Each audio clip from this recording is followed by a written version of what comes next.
Sheldon, welcome, man. How are you? I'm doing great, Carlos. Thanks for having me. You ready to spend an hour in your car? Always, always. If that means park and talk about Octopus Network, then I'm ready.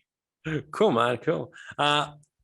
It's funny, like people don't know this obviously, but like I got in touch with Sheldon after what is it, like 1 year of sitting in your DMs about the report that Decor did for Octopus, and then all of a sudden they found the message and they got back to us saying that yeah, they like the report and they would like to come and be on the podcast talking about it. So yeah, really happy that this ended up happening after all this time. And for the people that do not know where Octopus Network is, would you like to explain that quickly? Sure. So Octopus Network is a new multi-chain ecosystem designed to support what's called application-specific blockchains. Most people know this as like a parachain or, Cosmos chain. But basically, we help smaller blockchains that are customized for a single purpose launch with a sort of adjacent economy so that they don't have to integrate DeFi directly, so they don't have to have these weird, toxic, ultra gamified, designed to pump the price kind of economic structures. So our thesis is basically that we will do everything we can, including providing infrastructure, developer one-on-one support, community marketing support, to make sure that good concepts, minimum viable products, proof of concepts, we want to make sure that they're able to, be realized, right? So we do everything we can to set them up for success, and that means that we don't take their money, except for one exception, a sort of fair cost to us for doing an audit before mainnet launch. But other than that, we're all just here to help you guys. If you're building something cool, then we want to help make it a reality. I think, I mean, that's a very good way to put it, because that is a problem, right? Like when people are launching a blockchain or like even something that's not really a blockchain, but it kind of is, like there's always the aspect of, hey, you have to sort of gamify the whole thing. So like your early investors are super happy with the money that they're making just by funding you. And then like, yeah, it just goes down the rabbit hole of, if it doesn't involve token burns, if it doesn't involve like all of this crap, like people don't really love it at first sight. So that's a great, yeah, that's just great. I think I would like you to elaborate a bit more on on the role NEAR plays in this. Would you like to? Sure. Yeah, absolutely. So I'm a very big NEAR advocate and quite a fan. I work with him on a regular basis. So NEAR protocol is the layer one blockchain where our infrastructure lives. Octopus Network itself doesn't have a blockchain and doesn't need one because NEAR protocol is so flexible, scalable. It just is really well organized resources. So we found that innovative and useful, especially the way they manage private keys, which is very different from the usual sort of like public private key single pair. So we have all of our smart contracts deployed on NEAR protocol, and those smart contracts have some integrations with these other substrate chains, but those substrate chains are completely separate. We have no other blockchain integrate with them. So NEAR protocol is effectively our home. That's where we live. Right, and for the rest of this conversation, we'll be referring to these very specific blockchains that are built on Octopus Network as Appchains. And yeah, I just really think that that's a very cool concept, and somehow the the idea of the octopus just captures it, right? Like I think it's a great brand overall. Thank you. And Appchains are no secret either. Just a few months after we launched on mainnet, Polygon and BSC came out with their own similar solutions, but they are EVM only. So we cover EVM, but I don't mean to get ahead of myself. It's just that the Appchain concept itself, it's not only ours, but we do it in a unique way. Yeah, I mean, actually, let's go deeper into that, because most people would be used to like EVM blockchains and all that. But what do we mean when we say not EVM only? So everyone's familiar with EVM blockchains, no surprise, right?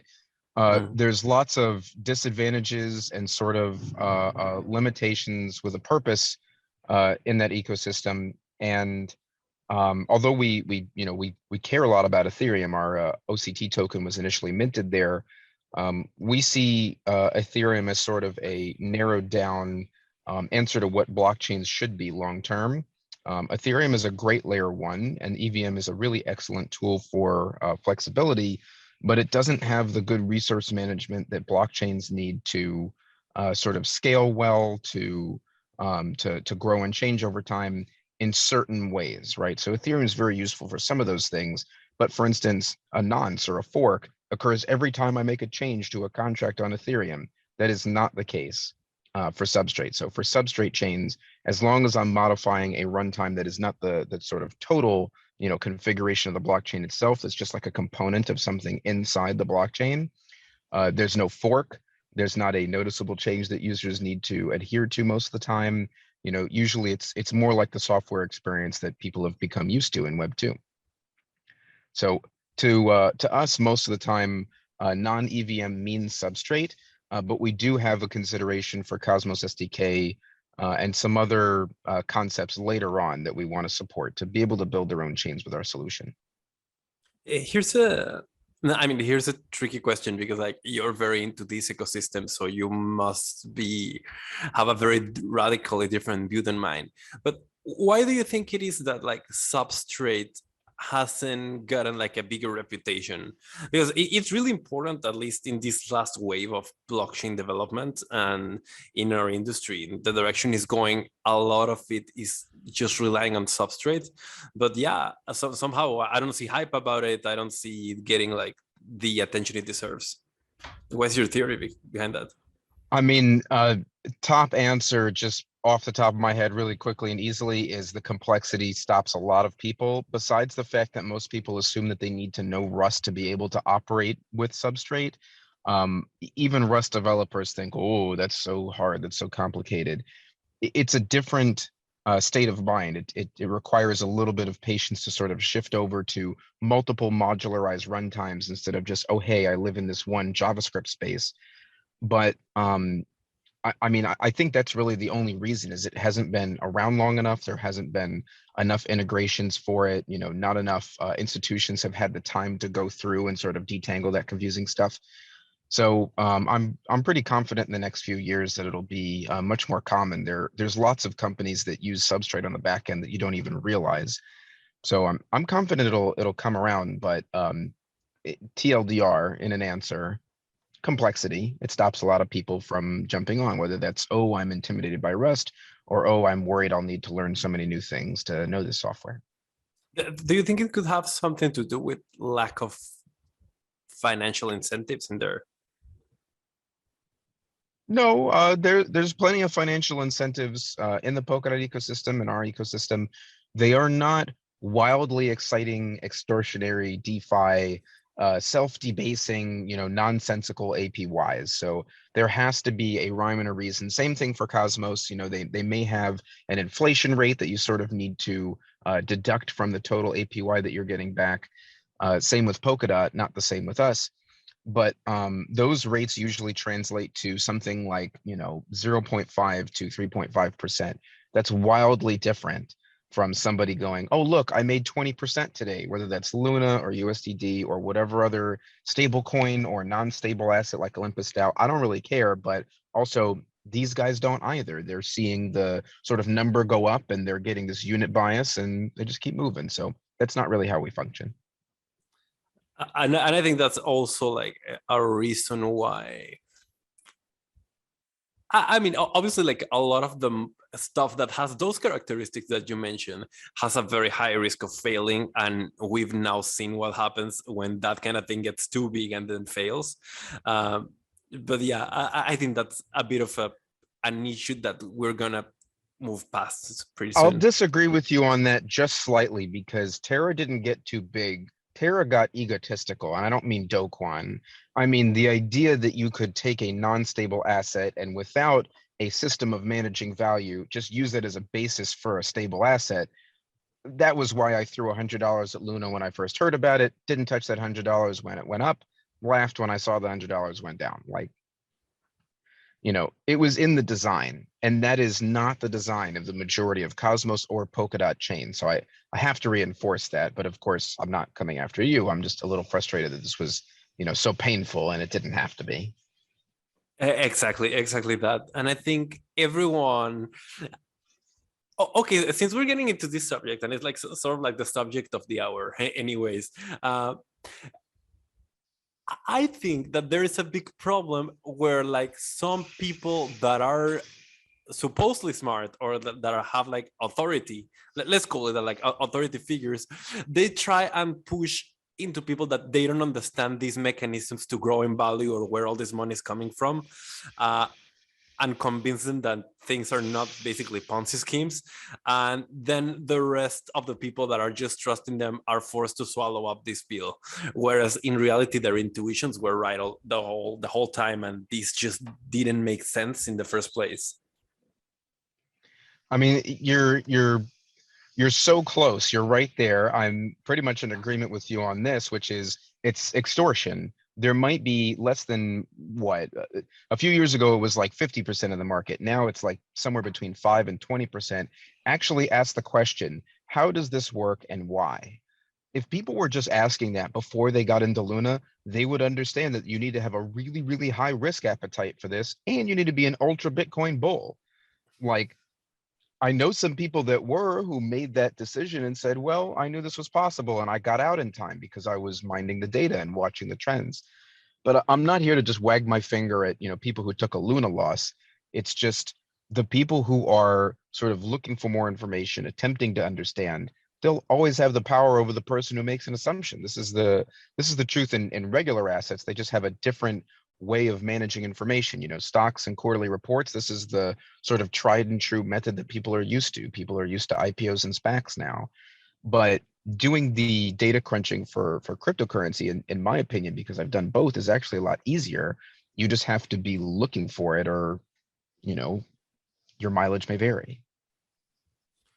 Yep. I mean, I think that's also a big part of it. Yeah, I'm just been like talking to people a lot about Terra these days, so I just don't want to go too deep into that. So like, I reckon. Go ahead. Yeah, also I reckon people are also a bit tired of that. So going back to Octopus, you also touched very briefly on Cosmos. So I think that's like the missing piece of this puzzle. Can you just quickly explain the role of Cosmos in Octopus? Yes. So we have a grant from the Interchain Foundation. If you go on, I believe it is ibcprotocol.org, you can see that we are the party that is tasked with developing the Grandpa Light client. Grandpa is part of the consensus mechanism in Substrate. We are tasked by the Interchain Foundation to build this up. And we've already started putting it into production with Aster Sheldon. That's a parachain on Polkadot. So effectively, IBC is what we believe will be the preeminent bridging technology, the most useful way to end this ridiculous bar fight, this idea that one chain needs to be the best single chain. That's just, it's not necessary. It's like saying there only needs to be one operating system in the world. It just doesn't make any sense. Yeah. IBC is something that we're helping foster between NEAR and Ethereum, between Ethereum and Hyperledger, between Hyperledger and Cosmos, between Polkadot and Cosmos. And that doesn't, when I say helping foster, I mean that we're supporting other organizations that are also doing this work, and we're asking some of them to join us as well. So Informal Systems worked with us very, very closely on the recent milestone 2 that we produced in getting that bridge into production for Aster Sheldon. But also DataChain is another really noteworthy name who's working on that Ethereum and Hyperledger Light client for IBC. This is just relatively straightforward as to why we believe in this protocol and this standard, because it's really not a protocol, that you can effectively set up VPNs between chains. There's no reason you can't sort of agree that you want to exchange fungible tokens, pass back and forward some tokens after some, basic pre-agreements made off-chain, and keep that steady if that means a relayer network or not. It's really a different model than how we're used to bridges from organizations like Wormhole and XP Network. These are decent organizations, but they mostly rely on you trusting them. It's not that we have a distinct problem with this, it's that it's a security weakness that doesn't need to exist. So IBC won't necessarily be the long-term bridging solution for all chains. There should be custom bridges between chains who do a lot of traffic together. But when you're just trying to start a relationship, when you're just trying to start integrating economies, when you're trying to end this conversation of who's the best and, why can't I move my liquidity here and there, it's pretty easy to say that IBC is the most uniform, universal, just easy to apply on different chains. So we're really invested in that work, and we're hoping to bring that IBC bridge into production either end of this quarter or beginning of next quarter. I think you hit the nail right in the head there with like the idea that a big part of the issue that people keep discussing about, which blockchain is the best, which one's going to reign after all the others, it's just because like there's no way to move value so easily across all of them. And once that issue gets solved, it's like, who cares, right? Like that's like in my mind, that you're right, that's the issue that should be tackled. There is a lot of course, discussion these days as well about the dangers of bridges. How do you feel about that whole topic? Because I know Octopus is big into bridges. Pausing right here, because while I am ready to be in the car for an hour, I was not quite ready for this Florida weather that I should be used to by now. I'm from here. Give me just 1 second to crack the windows. Has the noise been a problem, by the way? I apologize for all the bullshit in the background. Not at all. I haven't heard any noise. Perfect. Okay. Yeah, let me just get some light breeze moving through. That'll help a lot. Especially knowing that you didn't hear anything. I know I can breathe a little. Okay. You better How know. is it? Yes, that made a world of difference for me. Can you still sound okay? Yeah. Yeah, you still sound all right. Yeah. Okay. Very good. So bridges. Octopus bridges are a sorry, cut that out. Let me try that again. Just fumble. Try to jump in a little too fast. So at Octopus Network, we talk about bridges a lot. We help other people build them. We have our own that exists for Appchains on day one. That's part of our value prop. And that IBC library that we give, it lets people build their own bridges. Unlike in Polkadot ecosystem, where you have to get cooperation from the real chain or use the relevant protocol. I'm sorry, we'll have to start that again. You've got to switch the car audio. Stupid thing. I thought this was off. Sorry. Actually, the car audio sounded all right. But like, if that's a problem for you, go ahead.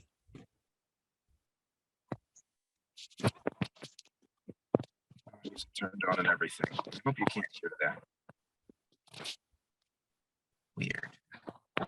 Okay.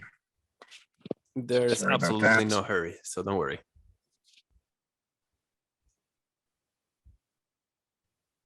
Toggle this.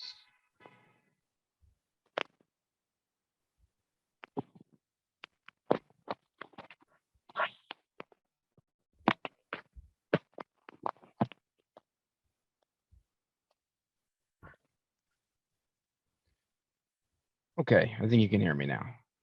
Yes. Okay, thank you. So Octopus Network has a bridge as part of its value proposition. That is the bridge that is built by integrating NEAR protocol and the Substrate app chains that make up our ecosystem, right? So this is the most important one because it assures that these app chains have access to DeFi on NEAR protocol on day one, but also they have that IBC library already built in, even though today we don't have a application data format to tell them, here's how you talk to a parachain, here's how you talk to a Cosmos chain. They still have that library available. So this is a different model than most other ecosystems like AVAX, Polygon, BSC, because their app chain solutions require that you bridge back to their sort of native chain.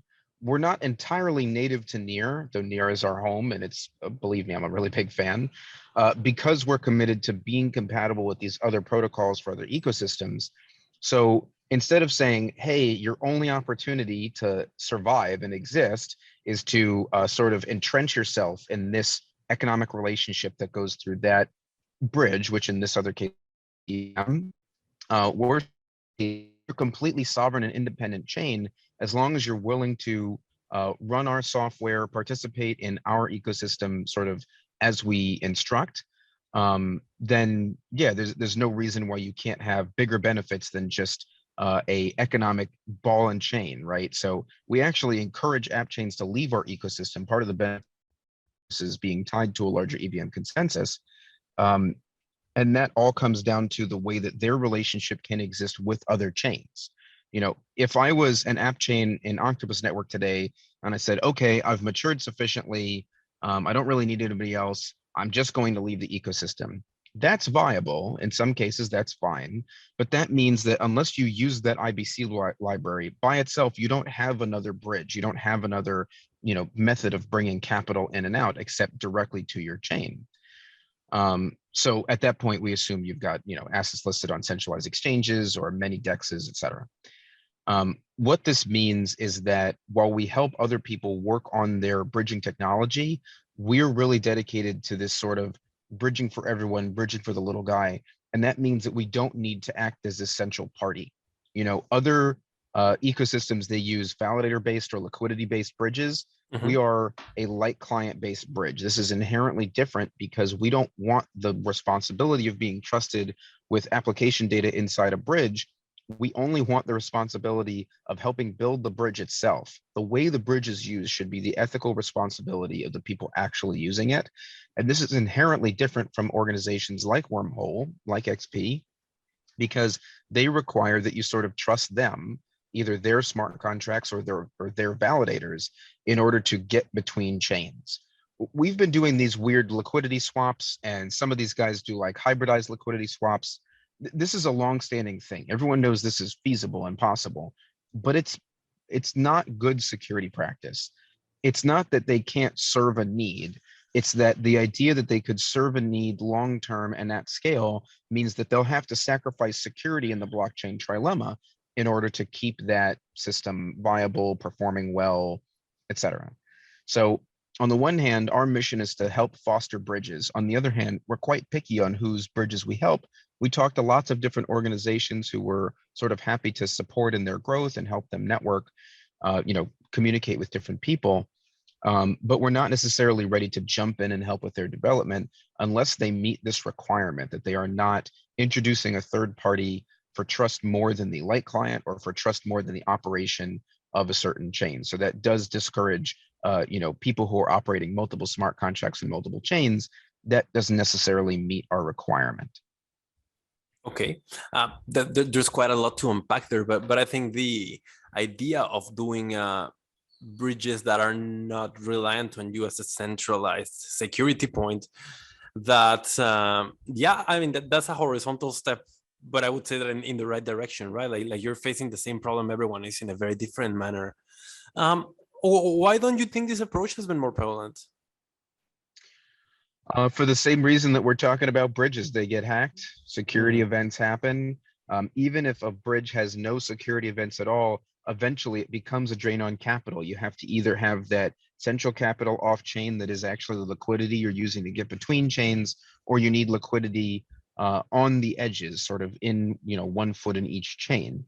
To need almost no liquidity to make those protocols function, which is, I'd say, necessary over time, you have to use just straight technology and not hybridize this concept with, you know, with capital. Man, yeah, this is dangerously reaching the end of my technical capability. So I think I might want you to explain how the difference of a light bridge, yeah, well, how it looks like with like a simple example or something. Sure. So the easiest way I can explain it is that the validator type bridge means that you basically run your own chain, and that chain has visibility to the two chains that's exchanging data between. The liquidity bridge is very obvious. This is the thing we've known from way back in the day. It's just piles of money. You give me $5, I give you $5 on a different chain. But the light client solution that we sensationalize, that we love so much, is kind of like teaching one blockchain to speak the language of another.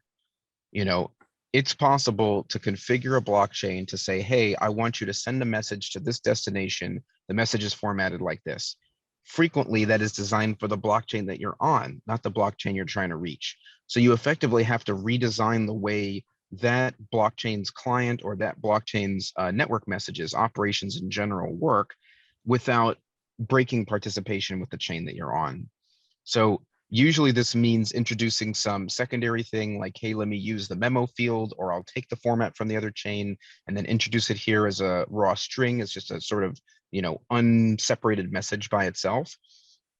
And it sounds clunky because it is, it's a pain to do, but it also means that each one of these sort of custom implementations can be repeated many, many times over. They scale much, much better, not because one light client becomes a solution that brings up this mega bridge, but because many, many light clients can be sustained without a real resource increase for each blockchain, as long as they had good preparation. So what we're talking about here is mostly RPC nodes. That's how people in the industry know them. Some people know them as just, these are APIs. I frequently refer to them as threat surfaces. Basically what you're doing is saying, hey, I'm on this blockchain. I need to talk to this destination somewhere else, which sort of takes in messages for the blockchain that I want to reach. Okay. Anything to add there? or is that it? I mean, that's the most simple I can get in layman. There's also the sort of like SYNAC response, like there's a need for the other chain to say, hey, I see you, I've received the message, I got it, and then push that reply back to the other side. There's really no such thing as a one-way bridging operation. That wouldn't be bridging. So there is complexity like that. It just needs to be applied on both sides. Right. I think that's like, the best non-technical explanation we can reach here, or not too deeply technical. Here's a question that I got. Like, I asked a couple of people for questions before doing this, and I think this one is pretty good in the context where we're talking here. And this is, why build on NEAR and not make your own blockchain? Now, I think I think the answer is going to have a lot to do with like the topics that we've discussed so far, but I would just say that in the eyes of someone that's not too acquainted with Octopus, it would kind of seem like this is unique enough to warrant its own blockchain. So I'm curious to hear about this. So while we could have our own chain, it would really just kick our economic model down a flight of stairs. It would make things a lot harder for us to manage, budget, and strategize if we had our own infrastructure, because we'd be constantly trying to bridge to other people's infrastructure. So NEAR was just a sort of perfect host for us, where we could get done the operations we needed to get done, very simply said, because the underlying language is Rust. Rust is the language on both NEAR and Substrate chains. So that was what made that sort of integration so easy.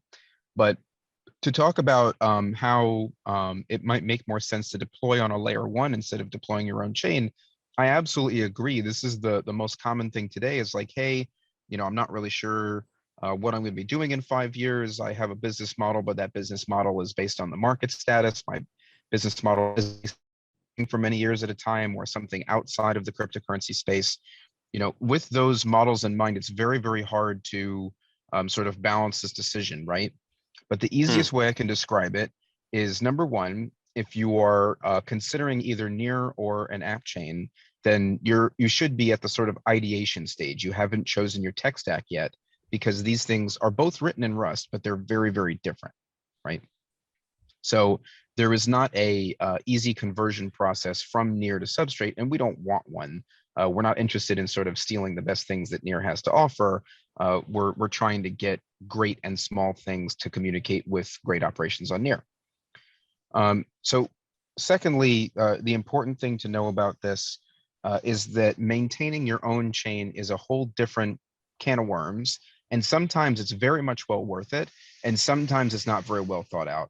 Lots of DeFi and GameFi projects are coming to us now saying, hey, we're not really sure what's going on. We're hesitant to trust a layer one with our business. We'd like to build our own chain.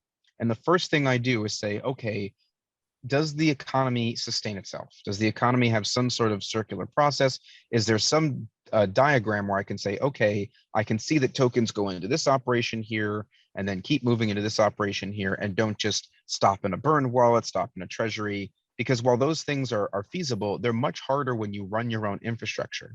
So let me explain the sort of ball and chain for this. The sort of requirement or ball and chain that I'm referring to is that you have to reward your validators. You have to reward the people who actually run your network, instead of the sort of layer one model, which is, oh, some nameless, faceless person is processing my transactions for me. I'm going to just pay gas and that will be enough to reward them. They'll process my transactions. This is different than setting up a custom network and a custom economy. And it has its pros and cons, but the main con that people get hung up on is that they were not planning on a sort of operators are the partial owners model, right? This is what we believe the true Web3 design means, is not just that you read, write, execute your data, not just that you control the platforms that you operate in, but you have a stake in the platforms that you're operating in. So when I run a validator on one of these networks, I'm getting paid out in that validator's Appchain token, not in OCT. So there is no mechanism to stake OCT and get some back, but this is the way the economy is designed, so that OCT as a governance token will always be used sort of to support these other structures, because we've gone through the trouble of A, making sure they're valid per the audit I mentioned, and B, actually supporting them with infrastructure to make sure they never suffer a chain halt, to make sure that the chain itself never goes down. And well, yeah.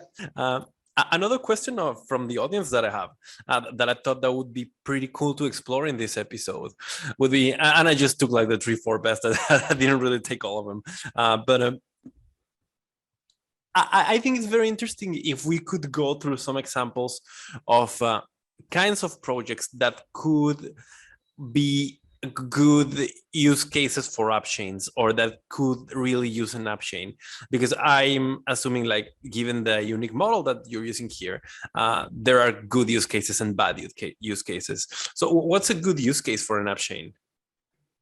So the bad use cases are all economically bad, right? Okay. There isn't really a single structure that is highly recommended in particular. It's a little tough to say because the solution is useful across so many different industries. Let's see. Well, okay, I'll give you an example. I was speaking to someone who just called me during the break, and she's working on a sort of anthropologic interest that she wants to preserve the information of her heritage, right? So on the one hand, there's institutions that are doing this. On the other hand, it doesn't really make sense for her to just save files in Google Drive. She needs a village. She needs a community of people curating these things. She needs a bunch of different people validating that certain stories are true, or that they've heard them before, or something like that. So preserving information with a governance model built in, that's probably the easiest one I can think up off the top of my head, because I went through that solution engineering exercise with someone who considered using this sort of, anthropology structure. What I mean to say in that is that it's very straightforward to say, okay, I have a governance model and I want to store some data. I need something that connects me to IPFS. I don't necessarily want to use somebody else's IPFS. I'm not sure if I want to use my own. I just need an IPFS connector. I'll worry about the rest when I get to that point. The idea that I need to sort of control something and then take an external action, this is a really great use case for Substrate. I know that sounds really watered down because that doesn't directly describe the operation happening, but let me give you an example of how we do sort of like battle cards and solution comparison for this stuff. When you're thinking about Polygon, BSC, AVAX solutions for these things, the question is, how much do you want to do off-chain? If you have a need for a decentralized front end, if you have a need for decentralized storage, if you have a need for even centralized storage of keys, it becomes expensive over time to ask your even Appchain network to make these calls external to the system. It just doesn't scale very well. It's not that you can't do it. It's that asking for individual queries in an application that's free, or asking for someone to pay for certain operations at a very stable, scalable cost. This is much harder to manage when you're building on a chain that doesn't have multiple runtimes, that doesn't have modularity, that doesn't have the ability to integrate extra things. So The main use case that I focus on is a need for off-chain resources. I think this is the easiest model to think about, because if you're only interested in EVM on-chain resources, plain and simple, we can be your solution, but odds are good that we won't be a good fit. It's not because of anything except that we containerize EVM. We are not ourselves an EVM structure. We don't build EVM app chains. We just containerize EVM inside Substrate when people need to use it. So the driving sort of feature and thing to look for about this is called an off-chain worker. What this means in Substrate is that there are these special type of servers that have unique relationship with the validator itself, but are not the validator itself, and have the ability to push transactions on chain that are signed or unsigned, and then read transactions from the chain. What does that mean? If you want to automate things based on what's happening on chain and something that's happening off chain, there is not a better solution today than Substrate. There's lots of things that people will tell you about, oh, Chainlink and Oracle service and this and that. You're still having to take data, from an external source and bring it on chain. Doing that in Chainlink means that you're paying a marketplace of different participants to bring you that data. If this is your small business, why wouldn't you just go get that data yourself? Why bring in a third party? I would understand if there was a high level of complexity that prevented you from doing that, but Substrate has HTTP calls built into it. If I want to just send a regular, web browsing type message and ask a server in the Substrate network to go retrieve some information, that's much, much easier than saying, hey, API provider, Chainlink or whoever else, please go set up a new economy, a new node system, and hopefully people will, deliver the data because I'm setting up bids in Link. Like, it's not that you do these other things, it's that if you're trying to do operations that are not directly on chain, you're going to need systems that are off chain, and you'd have a much easier time doing that if those off chain systems had a special relationship with the chain itself and had really low latency, i.e. the time between communicating with the validator and with that resource is very, very, very short. So that's a really different performance level. It's significantly different. But to go back to your initial question, I apologize. There is not really a single sort of use case that's easy to focus on. It's really by the type of operations, by the type of transactions, by the way you want to build services and features, because Substrate just is that modular and is that flexible. I will happily give you a link or suggest that you Google MVP Substrate Playground, and you'll find a couple of different tools. There's one no-code tool that will let you sort of plug in just democracy and NFTs and some stuff like that. If you look at the way that those modular examples are available, they're just as sort of vague as I am in this moment. They're not any more informative. They're just saying like, hey, these are the things you can do. So it's very tough to put your thumb on a clear use case to identify. Yeah, and sometimes that's the case. I mean, it's good that you give an elaborate answer about why the question is initially wrong, because I also had no idea about this, so we're learning here. A good way that I think we could rephrase the question, though, so it doesn't go completely unanswered, or just to add like another branch to it, sort of, it's which projects or what are you seeing growing in the Octopus ecosystem that you're getting excited about, or that you think is something that's going to drive attention to it? I mean, each one of the concepts in our ecosystem right now, they share a characteristic, and that's that they're not DeFi. The way that they manage value is based on things that people actually care about. It's not based on the token that's created or a promise of value increasing, like we were saying. Privacy for personal data, direct control of the value you produce, ability to interact on a social network where nobody has the ability to silence you, including a social network that you created with a template that someone else provided you. These are things that exist today in the ecosystem, and they're infantile. They're very young on purpose, because we're not trying to be Polkadot. We're not trying to launch the best things ever. We're trying to make sure that good ideas make it to production so they can continue to get funding by operating. If you've got a really great idea and you're able to get that idea to the point where it's useful for other people, then why should you have to wait until you go through 6 months of graphics, another 6 months of VC operations, trying to ramp up and get all the infrastructure that you need, hiring different experts to cover expertise that you don't have. You shouldn't have to do all this if you have a genuinely good idea and you've put enough sweat equity into it to make it function, the core of the idea.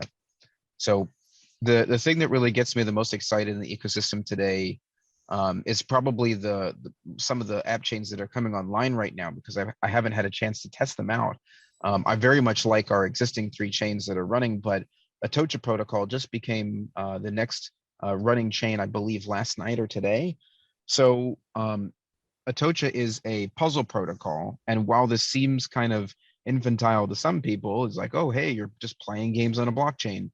Well, an ability for a person to solve a puzzle that a computer can't solve is actually a very high computational value, because that's how we verify that we are people. That's what CAPTCHAs initially were, is, hey, can you verify this information, because the computer's not sure. So there's a lot of different operations like that that are really, really interesting, and they're supposed to be here as they're getting started. Like DeBio, the network where I run a validator, that's a concept where you can stay within legal compliance, like HIPAA compliance in the US, and still have your bioinformatic data like blood processed without the lab ever knowing your name, right? There's lots of cool and great concepts like this, but all of their value is anchored outside of DeFi, outside of the token, outside of the chain itself. The value is the operation that you're bringing to that structure. So if I'm bringing my blood to a lab and I have an ability to get my blood processed anonymously, that's a really different piece of value for me to think about and consider investing in or consider participating with, in comparison to, hey, I'm working with Pickle Finance. Hey, I want to do this thing with an algorithmic stablecoin because I believe that I'll, get some interest for participating in this liquidity pool, et cetera. It's just a very different way of thinking. It really puts value before price on every operation that goes through. And that's what makes it worthwhile, because the way the ecosystem exists basically forces people to put value into the chain itself. It has to be worthwhile. You know what? I was thinking that like 99% of projects in ICO summer, they were basically these kind of projects, and most of them had nothing to do with DeFi. There were some payments, payment coins. Remember that like everyone wanted to be like the payment coin. Everyone was going to use. So far, no one is. There were, but a lot of projects were like this. They were just ideas to put things on the blockchain, and some of them somehow like 99.9% of them got obliterated, and what we got left with is DeFi. Well, I can tell you how. They were all promises that didn't go through solution engineering. Oh, hey, we're going to upload even just pictures before there was NFTs, right? We're going to upload a picture of something, your profile picture from Facebook. We're going to upload that to Ethereum. Did anyone check how expensive that would be? Did anyone check how hard that would be to scale? Did anyone who was buying that ICO actually check into the feasibility of what that was? Yeah, I am talking shit about the buyers a little bit, because that was a thing in ICO. People were just dumping their gains into these concepts. In a white paper. Yeah, exactly. It was all based on the promise. The white paper was oh, hey, we know a little bit about what we're doing. You should trust us. We minted a token. We posted a smart contract. You should trust us. And that led to the same operation that we still deal with, that we were talking about with Luna earlier, because there was no investigation of what can this actually do, what's actually possible, things like that. So you're right that these projects from back in the day that they were just trying to take advantage of blockchain as a vehicle. These really are the kinds of projects that we're looking for, except there's in that extra need that the economies that they build, they have to be circular. They have to feed themselves. They have to reward the participants. If I run a validator, if I run a server to support a blockchain, and that blockchain doesn't do something cool, I'm not going to feel like I'll be able to sell that blockchain's token to keep my server running. It's really based on that sort of I don't want to say low grade, but very just high level, short, less than a sentence explanation of, hey, it's worth it for me to run a server to support this thing because X. Yes, I see that point. I'm just curious about this. You talk about these use cases that are not at all DeFi. Very curious how it looks like from the point of view. This is like where the part where it shows that I didn't research this bit, but like, if someone has like a good idea, let's say I want to sell, I don't know, let's say something related to NFTs, but like not for a financial thing, but as a part of a non-profit. This is just like a random idea that pops in someone's head, right? How do I make that into an app chain? Well, today you can't because it's a dead end economy. That's the first thing. It's very complicated to have that structure where you're saying, okay, I put in value, but I also get some out, right? If I'm showing up to buy the NFT and then the value is that I got the NFT, I'm going to leave after that. And then the rest of the system doesn't really keep getting value. I'm not lending anything back, right? So this is the thing that I go through with most concepts who are interested, like, hey, we'd like our own chain. And then we say, okay, that's great.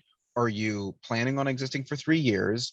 And can you show us a value model that means that you have more, let's say, value in your concept, value in your work, your code, what you're actually assembling as a structure, that I know I'm speaking in vague terms because it is a little bit esoteric and hard to put a thumb on. But it really is just this idea that the blockchain itself has to be a tool. It can't be the point of value itself. If your ERC20 token is what people were buying just to get your ERC20 token, then congratulations, you sold the token and that's your success.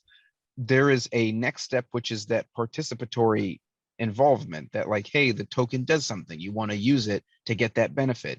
If you don't start journeying towards that level, you're not going to make it to Appchain status, because you'll see, okay, I can pop up an economy, I can make this happen, but until someone stops funding me, until venture capital stops giving me the resources, until the servers stop running, which I've paid to run, it's not going to keep running. This is not inherently different from the way that those economies get set up. They're really just deciding, hey, this percent, this slice of the pie of our total token allocation will be paid out to validators at this rate over time. This is the easiest way I can describe the glue between, okay, I have a system of value and I'm not sure how it's going to get into the right hands or how it's going to move around correctly. I say around, I literally mean around.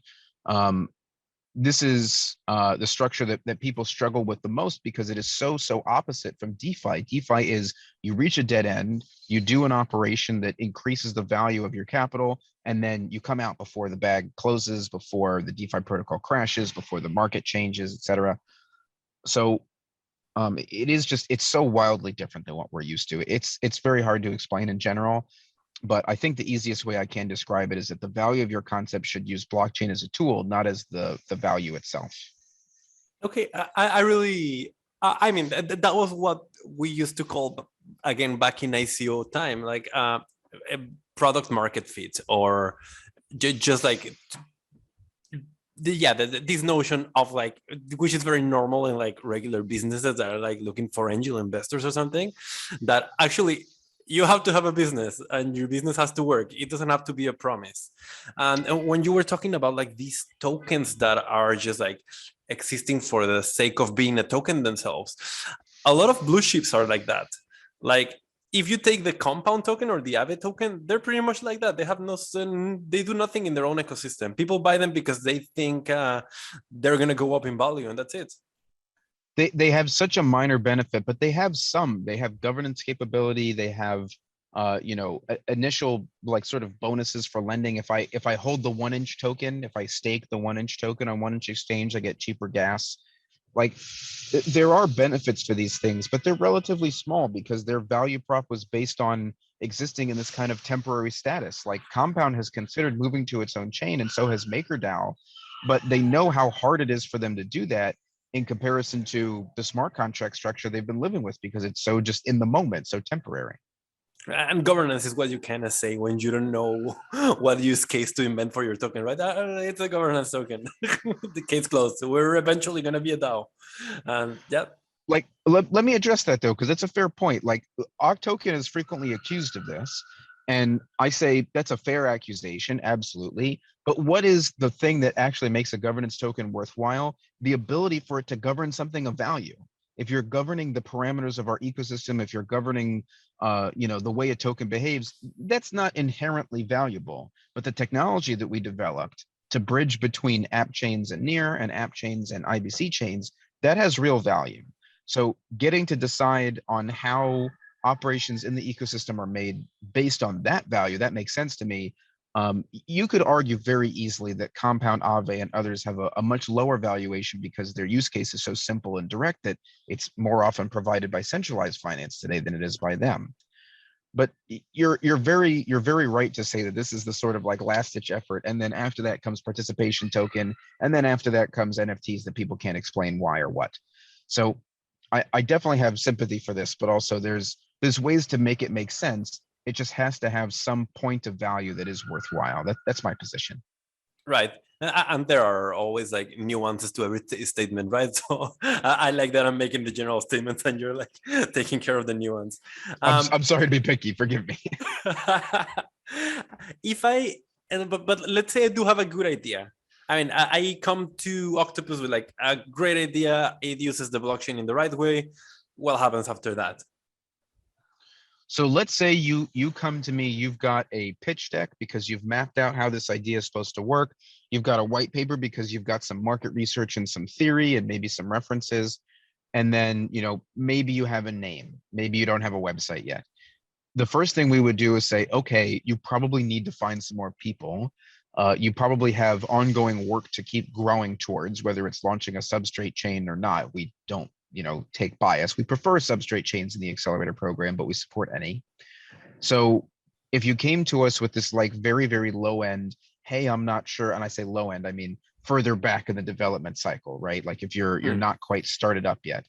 If you're less than 30% of the way through, then we'll need to have a few talks with you to make sure that you're a viable candidate, that you're not coming into the accelerator to just kind of check things out. We want to make sure that we take in projects that are willing to sort of hit the finish line, even if that's not inside our ecosystem. So you need to have that base level. What happens next? If you have a higher than base level, then you're in a position where you can either commit to working with us or not. If you don't commit to working with us, then we're happy to support your questions. I'll directly support your testnet operation. We'll do what we can for you one-on-one. But the ideal relationship is, let's say you have this great idea, this great concept, you start working on a Substrate chain, even if you're just working backwards from those no-code templates that I mentioned earlier, like Playground, MVP, Substrate. Sorry, might need to cut that. Yeah, no worries. So let me restart from a relevant place.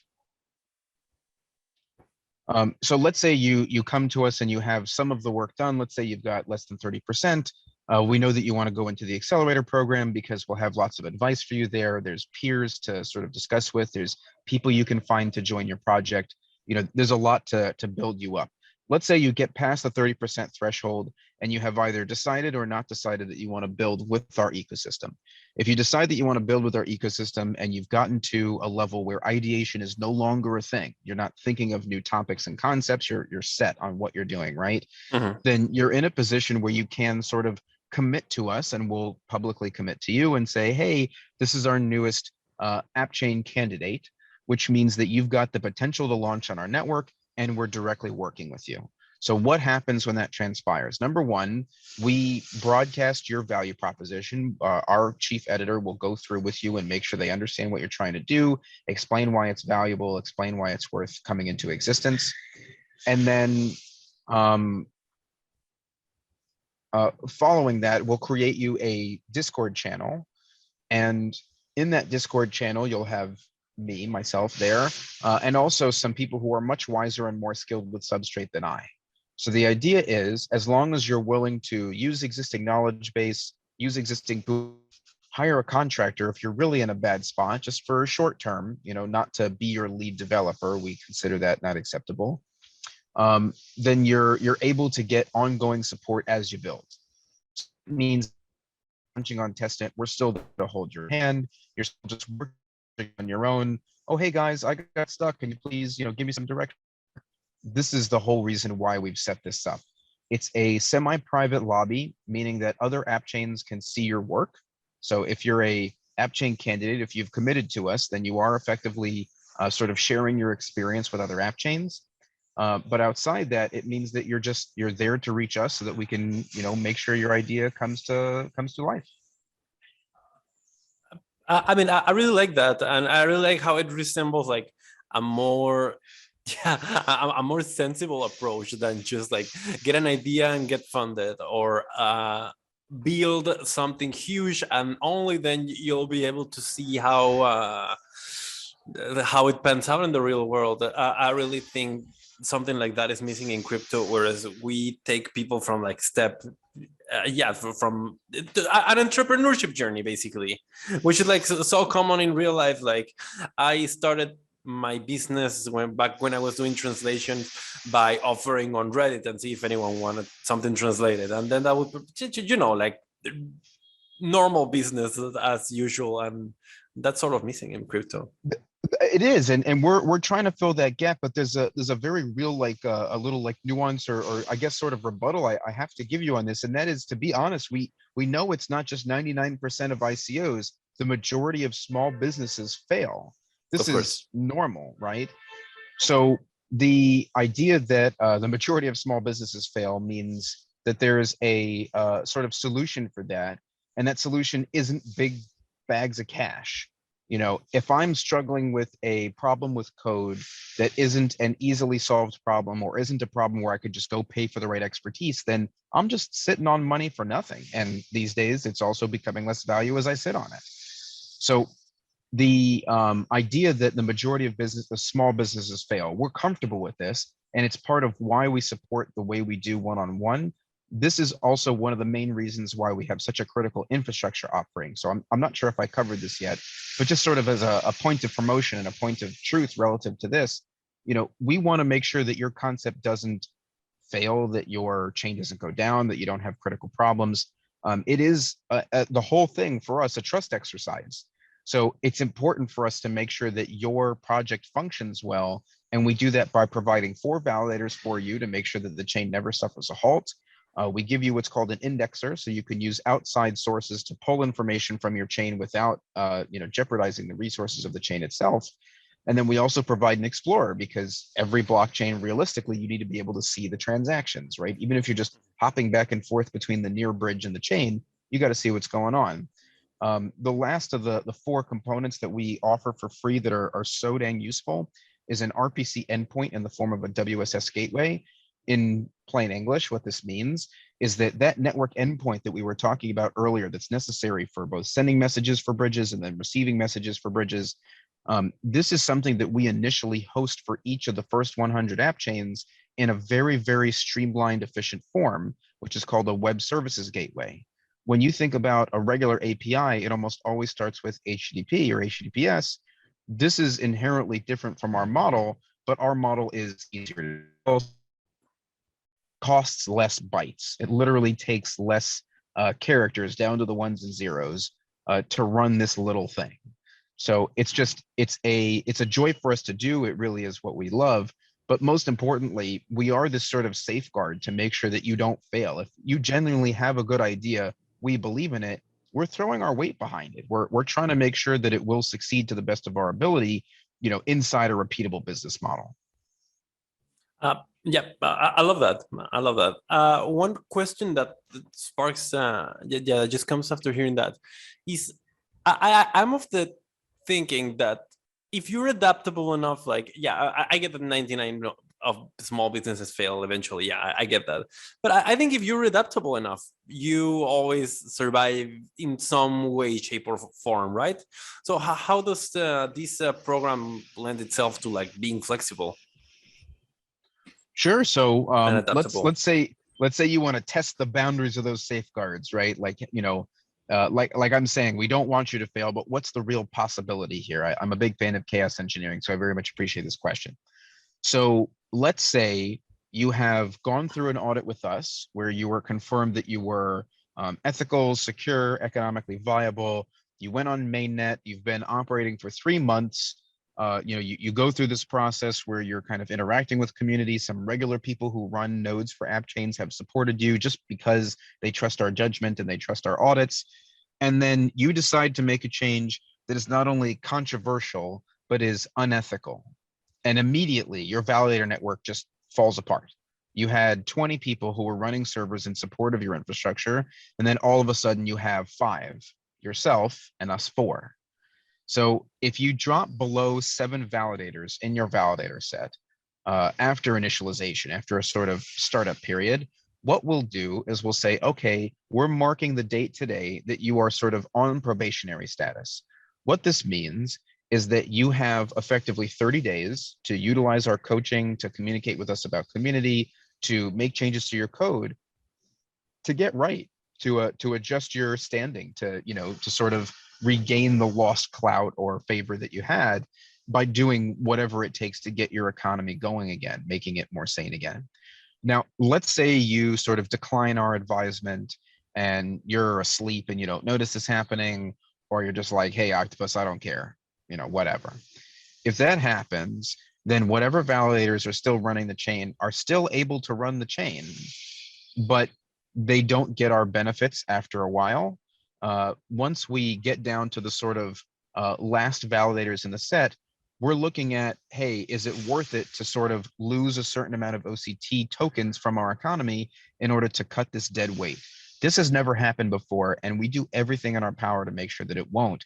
But if someone in a sort of semi-malicious capacity decides that they want to go through the genuine process, go through everything that we're putting them through to stand up a real chain, a viable product, and then on the backside of it, they effectively want to fail, we will let them. And what that means is we have to be willing to let go of the tokens that are escrowed or locked in their validators. So that is effectively the worst case scenario for us, is that as a non-inflationary, non-deflationary economy, we've got a set amount of tokens. Losing even a few hundred tokens out of our economy, that's a problem. That hurts for us. Mm-hmm. So we are demotivated. We're disincentivized to let you leave. It is, in our best interest to make sure that you, sort of continue to be viable. Or I say leave, I mean more like fall down. Leaving the infrastructure when you're in good standing, I call it graduation. That's a very different scenario. We'll talk about that in a second. But the idea that a chain could fail is something that we know, and this is part of why we just set up those kinds of safeguards. And you basically only get to sort of push at the bottom of those safeguards by intentionally not trying to recover your own economy when it's in a bad spot. Yeah, I mean, I want to talk graduation since we're at that. Excellent. Thank you. Thank you for walking with me on that. So this is something that has not happened in the ecosystem yet, but it is expected within a maximum of 3 years. Why? 3 years is the normal time we do this audit for, to make sure that by the math, by the token allocation, by the percent that you're deciding to pay out to validators, that slice of the pie over that period of time in 3 years will either jettison you successfully from our ecosystem or force you to go through a sort of reorganization. So TGE stands for a token generation event. And if you have to make a new token, if you have to issue more tokens, if you have to change your economy effectively in any way that is based on token allocation and the purpose of those tokens and volume, that is something that is frequently seen as toxic, but can be done in an ethical manner. It can be trust building instead of trust destroying. So what I mean about graduation and proximity to this TGE concept is that if you want to keep staying with our ecosystem, you effectively have to refresh your economy every 3 years to make sure that your business model is viable. If you don't do that, then you're ready to say, okay, 3 years have gone by, I've paid the validators enough, I'm going to work on a new economic schema in which I leave the Octopus Network ecosystem. There's 2 ways that I really love to talk about this, because remember, we're talking about a chain that has OCT tokens, our tokens, escrowed in their validators, leaving our ecosystem. How the heck does that work? Well, number one, we encourage them to market dump. We say, hey, if you're going to leave the ecosystem, give the tokens back to the open market. The sell pressure is okay. We don't mind that. By that time, there will be more demand. There is already pretty much sufficient demand now, even though the market is down. So this idea that when you leave, you sell your tokens gives you 2 very clear paths forward. Number one, you can use part of those funds as a cushion to support your validators until you make your next move, whether that's joining Polkadot or establishing your own economy as a sort of sovereign substrate ecosystem. The alternative is saying, hey, I want to go to Polkadot. I know that I'm ready to go to Polkadot. Let's just leave here and launch directly into the parachain auction, which I would hope would happen right before 3 years, so you can coordinate with the timing of the parachain auction, but hey, up to you. And then the idea there is that by dumping the OCT tokens that you no longer need, those tokens become your parachain auction fund base. So, most parachain auction funds are raises. They're like, hey, community, please give us some KSM and some dots so we can, make it onto this great communal infrastructure. That's fine, but it's very different to say, hey guys, you know us, we've been providing you services for years. Don't you want to make sure we get into the better level of infrastructure where the economy will be stronger, where we have partnerships to make, where we have value to present to other chains? It's a really direct reasoning to say, hey, it's worth it if I'm able to liquidate all of this OCT tokens and then leave the ecosystem. There is one more sort of thing about this that I need to speak about. It had a minor setback. It's not in production today, but that is our partnership with the organization called Kive. Kive is sort of a database management system, or DBMS, for Arweave, which is a decentralized storage protocol. What we set up with them, the relationship that we set up with them, is basically that they like what we're doing, they like the concept, they know they'll be able to afford it as a tax write-off and as a benefit to them. So they've agreed that once they're in production, they'll be taking live copies of all Appchains. So that means when you leave our ecosystem, not only do we not have sovereign blockchains, if they want to leave, they leave. We can't stop them. Not only that, you won't have to take this giant 20 gigabyte, 100 gigabyte, or bigger file with you, because that secondary data service has already stored it for you. This means when you're standing up your nodes or doing any software upgrades to reach Polkadot, then you've already gained history that you can refer to off-chain, which is much more efficient than referring to on-chain chain history. It's kind of the effect of having an indexer, but with increased performance, because the indexer isn't actively taking in messages. That's a historical reference for you. So that's really what graduation looks like in a nutshell, is that you get to use the OCT tokens that were locked up in validators as a capital benefit, and then you should have off-chain data stored that can make your new validators more efficient, that can make it sort of easier to make a move to a different structure. Okay, well then, yeah, man, I know we have to leave now, but do you? I know that you had an announcement to make or something cool that you wanted to share. So this is your cue. Go ahead. Well, we are telling people about cool things happening in our ecosystem, and besides Appchains coming online all the time, the voting process continuously issuing them in or preventing them from entering. Outside of that, we're also working on NFT bridging. We've been working on stablecoin bridging, which is almost ready to enter production. We've been holding off on that to sort of stay in touch with USN and what's happening with stablecoins on NEAR.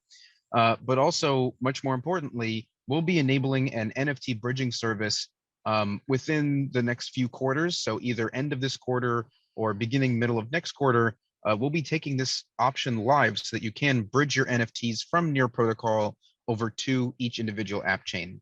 So we're really excited about this because NFTs are really coming alive on NEAR protocol. They're very affordable. They're automatically stored on IPFS. We're really excited to sort of extend that utility into our ecosystem. And well, thank you very much for doing this, man. It was a great chat. Absolutely a pleasure, Carlos. If you ever want to talk again, I'll be around. Come find me. Yeah, likewise. I'd love to have you back in the podcast to hear more about Octopus pretty soon. So yeah, that's it for now. Thank you very much, Sheldon, and thank you very much to everyone watching. Bye-bye.